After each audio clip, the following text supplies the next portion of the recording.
Gaming വേറെ ഒരു ഇതാണ്. ഞാൻ ഇടയ്ക്ക് ഒരു ഫ്ലൈറ്റിൽ യാത്ര ചെയ്തോടൊപ്പം ഡൽഹി ടു റാഞ്ചി ഫ്ലൈറ്റ് പൊങ്ങി കുറച്ച് കഴിഞ്ഞപ്പോൾ 80 വയസ്സ് പ്രായമുള്ള ഒരു ആൻറ്റി ഇങ്ങനെ മേളിന്ന് ക്യാബിൻ അവിടെ നിന്ന് എൻ്റെ ഐപാഡിനെക്കാട്ടെ വലിയൊരു ഐപാഡ് എടുത്ത് ഇങ്ങനെ. അപ്പോൾ ഞാനിങ്ങനെ എന്തായിരിക്കും ചെയ്യാൻ പോകുന്നത് നോക്കിയപ്പോൾ ആൻറ്റി കിടന്ന് ക്യാൻഡി ക്രഷ് കളിച്ചോളൂ. ഗെയിമിങ് ഇസ് ഗുഡ്, നല്ലതാണ്. പക്ഷേ ഇറ്റ് അഫക്ട്സ് സൈക്കോളജി. നമ്മൾ കുറേ അഗ്രസീവ് ഗെയിംസ് ഒക്കെ കളിക്കുവാണെങ്കിൽ it affects psychology. I wish we had projector. ഞാൻ അതൊക്കെ കാണിക്കാറ്. ഞാൻ ഈയിടയ്ക്ക് എൻ്റെ 2 മക്കളെ എൻ്റെ നെഫ്യൂയുടെ വീട്ടിൽ കൊണ്ടുവിട്ടു. എന്നിട്ട് ഞാൻ തിരിച്ച് എൻ്റെ വീട്ടിലോട്ട് പോകുമ്പോൾ പെട്ടെന്നൊരു വണ്ടി ഇങ്ങനെ ഓവർടേക്ക് ചെയ്ത് പോയി. അവിടത്തേക്കും എറിക്കും എന്ന് പറഞ്ഞു, dada come on put more speed. ഞാൻ പറഞ്ഞു എറിക് സിറ്റ് ഡൗൺ. കുറച്ച് നേരം പിന്നെ പറഞ്ഞു, dada come on put more speed. ഞാൻ പറഞ്ഞു എറിക് സിറ്റ് ഡൗൺ.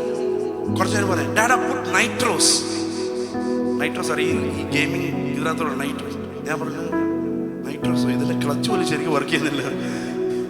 ഇങ്ങനെ പിന്നെ കുറച്ച് നേരം പറഞ്ഞു, dada come on put more speed so that you can hit the car and the car will go.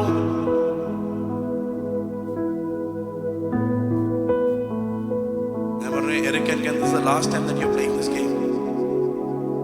എല്ലാവരും ഗെയിമിങ്ങിനും ഇതിലൊന്നുമില്ല. ചിലർ നമുക്ക് ഫാസ്റ്റിംഗ് 2 മണിക്കൂർ ഫാസ്റ്റിംഗ് അവർ ആദ്യത്തെ ചോദ്യം